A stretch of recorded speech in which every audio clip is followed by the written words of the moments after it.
On September 7th, 2011, just before 4 in the afternoon, the plane starts down the runway. First Officer Igor Zhevyelov is the airline's vice president of flight operations. In his nearly 30 years of flying, he's racked up more than 13,000 hours in the air. Flaps are 30.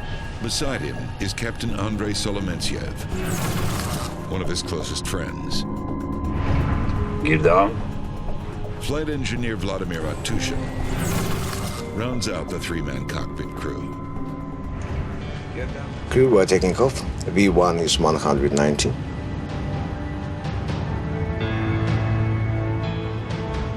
The flight engineer watches the gauges.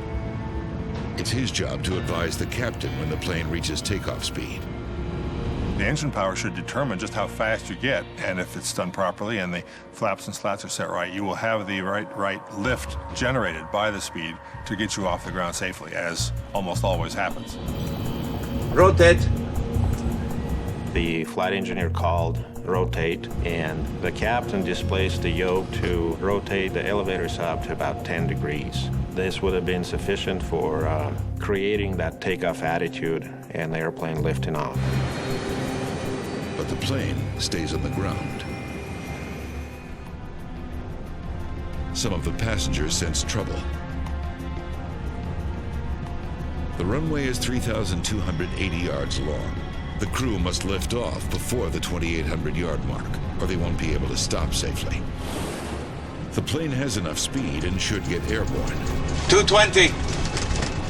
But instead of lifting off, the Yak-42 keeps going, past the end of the runway. Going off the runway at the end of a takeoff roll.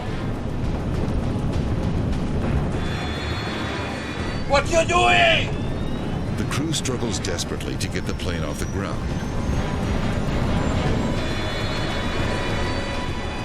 Finally, they succeed.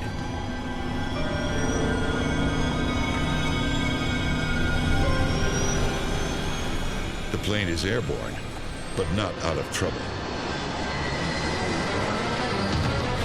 Yak-Service Flight 9633 isn't able to climb, and the pilots lose control. It crashes 500 yards from the end of the runway.